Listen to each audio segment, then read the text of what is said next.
Karibu Lili anapika. Leo nataka nikuonyeshe namna ambavyo nilitengeneza hivi vimaua kwa kutumia fondant.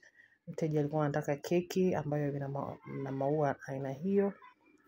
Sikupata dukani, kwa ikabidi nitumie fondant. Hatua ya kwanza, baada ya kuiwekea rangi fondant, nikachukua hii nozo. Hii nozo mbele imekaa iko duara. Kwa hiyo nikachukua nikasukuma fondant. Fondant niliwekea CMC kidogo ili iwe ngumu. Alafu nikaanza kukata, na kabla hujakata fondant, kabla hujaisukuma, hakikisha kwenye mati yako umepaka corn flour kidogo, ndio unga mweupe unaona hapa. Alafu sukuma, naanza kukata fondant.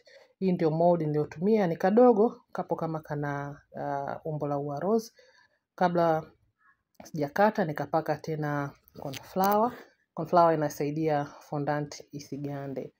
Kwa hiyo kapaka corn flour, nikawa nabonyeza kama hivo, naweka pembeni. Kuna moldi za aina nyingi ambazo unaweza kutumia kutengenezea maua na maumbo mengine tofauti kwa kutumia fondant. Na mimi kumbuka nilitumia fondant kwa sababu nilikosa vimaua hivi kwenye maduka ambayo nilienda kutafuta maua kwa ajili ya keki ya mteja. Basi nikaendelea kukata vimaua kidogo kidogo kama hivi, na baada ya kumaliza nikaweka kwenye keki. Ndio keki yenyewe ilikuwa na muonekano wake.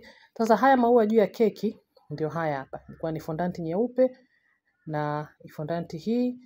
Kwa hiyo nikaweka kwa pamoja na nikatengeneza maua haya. Haya maua baada yaliyobaki nilihifadhi humu kwenye mfuko. Kwa hiyo hata wewe unaweza ukatengeneza maua ya kupambia keki yako kwa kutumia fondant na ukahifadhi mengine kwa ajili ya matumizi ya baadaye.